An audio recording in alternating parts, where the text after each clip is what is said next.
నమస్తే అన్న. నమస్తే. ఏం పేరన్న? మోహన్ రాజు. వరంగల్ ఎంపీగా ఎవరు గెలవబోతున్నారు? కడియం కావ్య గెలవదు. బీఆర్ఎస్ పార్టీ 10 ఏళ్ల పతనాన్ని చూసుకుంటే బీజేపీ పార్టీకి తెలంగాణ ప్రాంతంలో ఓట్ బ్యాంక్ అనేది లేదు.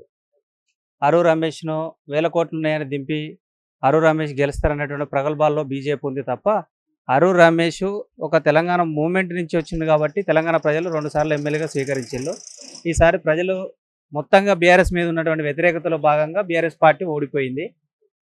ప్రజల ఆదరణ పొందినటువంటి కాంగ్రెస్ పార్టీ అధికారంలోకి వచ్చింది కాబట్టి కడియం శ్రీహరి ఇతరత్ర విషయాల్ని 2 పక్కన పెడితే కాంగ్రెస్ పార్టీ తీసుకున్నటువంటి నిర్ణయంలో భాగంగా కడియం కావ్య గెలుస్తారని అయితే మేమైతే భావిస్తా ఉన్నాం. గతంలో 2 సార్లు ఎంపీగా ఉన్న పసునూరు దయాకర్ పార్టీని మారడం వల్ల బీజేపీ ఓటు శాతం పడిపోయిందంటారా, లేకుంటే మొత్తానికి బీఆర్ఎస్ మీద ఇక్కడ ప్రజల్లో వ్యతిరేకత ఉందంటారా? బీఆర్ఎస్ ఆదరణ లేకనే కదా పసునూరు దయాకర్ 2 సార్లు ఎంపీ ఇచ్చినా కూడా ఆత్మగౌరవం లేదని చెప్పి మళ్ళీ కాంగ్రెస్ పార్టీలోకి పోయింది. కాంగ్రెస్ పార్టీలోకి పోయింది కాబట్టి పసునూరు దయాకర్ అసలు బీఆర్ఎస్ పార్టీకి క్యాండిడేటే ఉండడు అనేటువంటి స్థితిలోకి వెళ్ళి సుధీర్ కుమార్ తీసుకొచ్చి పెట్టారు. అంతే తప్ప అదేం లేదు. ఇంకొకటి ఏంటి అంటే కుల సమస్యను తీసుకొచ్చి కడియం శ్రీహరి మీద కొంత దళిత సంఘాలు కావచ్చు, మిగతా వాళ్ళు ఇతరత్ర వ్యక్తిగత విషయాలు తీసుకొచ్చి చెప్తా ఉన్నారు తప్ప అది వర్గీకరణతో ముడిపెట్టినటువంటి సమస్య అయితే కాదు. పసునూరు దయాకర్ గారు గతంలో మరి 2 సార్లు కూడా అంటే భారతదేశంలోనే ఎక్కువ మెజారిటీతో, మన దేశంలోనే ఎక్కువ మెజారిటీతో గెలిచినటువంటి ఎంపీ అభ్యర్థి కదా పసునూరు దయాకర్ అనేటువంటి ఒక సౌమ్యుడు అనేటువంటి పదం ఉంది. అట్లా బీఆర్ఎస్ పార్టీ ఆదరణ ఉంది కాబట్టి అప్పుడు బీఆర్ఎస్ పార్టీ గౌరవించింది. పసునూరు దయాకరే కదా నేను పార్టీలో ఉండను, ఇక్కడ నాకు ఆత్మగౌరవం లేదని పోయినటువంటి వ్యక్తి. కొన్ని రాజకీయమైనటువంటి భిన్నాభిప్రాయాలు ఉండొచ్చు, వ్యక్తిగత పార్టీలలో కొన్ని కోవకు సంబంధించిన ఉండొచ్చు. ఏదైనా ఒక రాజ్యాంగబద్ధంగా ఇచ్చినటువంటి ఓటు హక్కును వినియోగించుకోవడం కోసం ప్రజలకు ఉండేటువంటి స్వేచ్ఛను వినియోగించుకుంటూ ఉంటారు. దానిలో భాగంగానే ఈ రాజకీయ పరిణామాలు జరిగినాయి తప్ప పసునూరు దయాకర్ అట్లా అనుకుంటే పసునూరు దయాకర్ అలానే ఉండాలి కదా.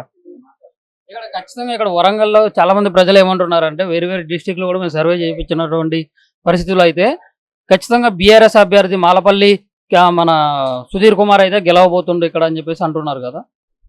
బీఆర్ఎస్ పార్టీకి ఓట్ బ్యాంక్ ఉంది తప్ప గెలిచే ఓట్ బ్యాంక్ అయితే లేదు. ఎందుకు అనంటే బీఆర్ఎస్ పార్టీ నుంచి వలసలు చూసినాము, సర్పంచ్ స్థాయి నుంచి వార్డు మెంబర్ స్థాయి నుంచి కొంత నాయకత్వం చేసేటువంటి లక్షణాలు ఉన్న వాళ్ళందరూ ఇవాళ కాంగ్రెస్ పార్టీలో ఉన్నారు. ఒకటి కాంగ్రెస్ పార్టీ అధికారంలోకి వచ్చి ప్రజలకు దగ్గర అయ్యేటువంటి సంక్షేమ పథకాలు ఉన్నాయి కాబట్టి ఆ సంక్షేమ పథకాల ఫలాలు అందాలంటే మనం కాంగ్రెస్ వెంట ఉండాలనేటువంటిది లక్ష్యం. దేశంలో పుంజుకొస్తున్నటువంటి మతోన్వాద బీజేపీ పార్టీని ఓడించాలంటే లక్ష్యంతో ఇవాళ ప్రాంతీయ పార్టీలు ఉన్నాయి. దాంట్లో భాగంగానే తెలంగాణలో కాంగ్రెస్ పార్టీ తీసుకున్నటువంటి లౌకిక ఒక ప్రజాస్వామ్యబద్ధంగా రాజ్యాంగానికి విలువలు కట్టుబడి ఉండేటువంటి ఇవాళ బీజేపీ పార్టీ కేంద్రంలో అధికారంకి వస్తే రాజ్యాంగాన్ని కూని చేస్తా అనేటువంటి స్థితిలోకి వస్తున్నది. ఎస్సీ బీసీ మైనార్టీ వర్గాలకు ఉన్నటువంటి రిజర్వేషన్లు ఎత్తేస్తానంటా ఉంది. ఏ మనుధర్మానికైతే వ్యతిరేకంగా కొట్లాడిండో అంబేద్కర్, ఏ అంటచబుల్కి కొట్లాడిండో అదే ఇవాళ బీజేపీ పార్టీ తీసుకొస్తా ఉంది. 42 సంవత్సరాల ఆర్ఎస్ఎస్ ఇవాళ ఇంత వేగంగా పుంజుకొస్తున్నది అని అంటే దాని వ్యవస్థ ఎక్కడి నుంచి ఎక్కడ స్టార్ట్ అవుతాననేటువంటి ప్రజలు గమనిస్తా ఉన్నారు. చదువుకున్నటువంటి విద్యార్థులు, యువకులు వీళ్ళందరూ ఇవాళ బీజేపీ ఆగడాలను దేశవ్యాప్తంగా ఉన్నటువంటి హిందూ, ముస్లిం, మైనార్టీ ప్రజల మీద జరుగుతున్నటువంటి దాడులు ఏవైతున్నావో ఓన్లీ మీడియా ద్వారా కప్పిపుచ్చుకొని బీజేపీ పార్టీ మళ్ళోసారి అధికారంలోకి రావాలని ఈ ప్రాంతీయ పార్టీల మీద పెత్తనం చెలాయించాలనేటువంటి ఆలోచనలో ఉన్నది. ఇది ఇక్కడ సౌత్ ప్రాంతాలు అయితే సక్సెస్ కాదనేటువంటిది మాకున్నటువంటి అభిప్రాయం.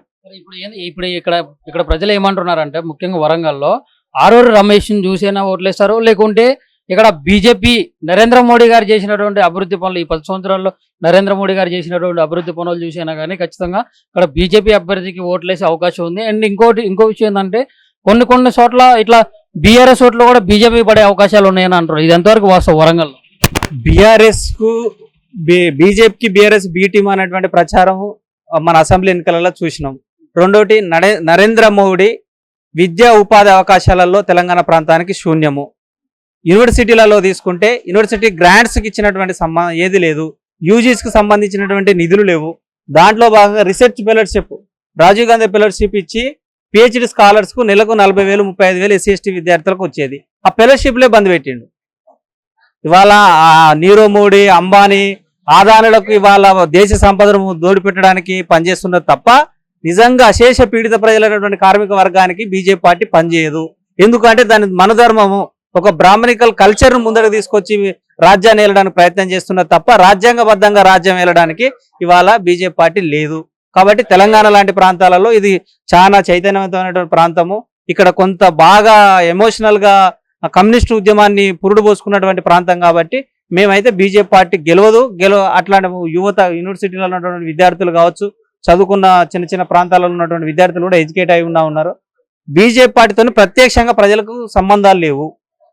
అక్కడ మేము ఆలోచిస్తా ఉన్నాం. అందుకే యువత అంతా కూడా బీజేపీకి పట్టం కట్టే దారిలో ఉంది అన్నారు. ఒక మతం మత్తు తప్ప ఒక రాజ్యాంగబద్ధంగా ఒక సెక్యులరిజం బద్ధంగా పనిచేస్తున్నదా బీజేపీ పార్టీ అనేది యువత కూడా గ్రహిస్తా ఉన్నది. భిన్న మతాలు ఉన్నాయి, భిన్న కుతాలు ఉన్నాయి. ఎవరి మతాన్ని, ఎవరి దేవుణ్ణి ఎవరు స్వేచ్ఛగా మొక్కునేటువంటిది ఈ దేశం కల్పించినట్టు రాజ్యాంగంలో హక్కు ఉంది. ఆ రాజ్యాంగాన్ని తుంగలో దొక్కేటువంటి ఒక మనధర్మాన్ని తీసుకొచ్చి ముందు పెడతా ఉంటే రిజర్వేషన్లు ఎత్తేస్తారని చెప్పి ప్రజలకు కావాల్సినటువంటి స్వేచ్ఛను ఇవ్వకుండా ఒక నియంత పాలన కొనసాగుతుంది అంటే ప్రజలు ఒప్పుకోరు కదా. సరే అండి, ఇప్పుడు మరి కాంగ్రెస్ అభ్యర్థి కడియం కావ్య గారికి కలిసి వచ్చే అంశాలు ఏంది ఇక్కడ? వాళ్ళ నాన్న ఉన్నటువంటి నేపథ్యం, సౌమ్యుడు, కొంత ఇంటెలెక్చువల్ గ్రూప్ నుంచి వచ్చినటువంటి వ్యక్తిగా, అదేవిధంగా దళిత సామాజిక వర్గం వైపు అంబేద్కర్ ఐడియాలజీతో కొట్లాడినటువంటి లక్ష్యం ఏదైతుందో అది ఇక్కడ రేవంత్ రెడ్డి వే కావచ్చు, కాంగ్రెస్ పార్టీ తీసుకున్నటువంటి సెక్యులరిజం ఏదైతే ఉన్నదో అవన్నీ కలిసి వస్తాయని మేము అయితే అనుకుంటాము.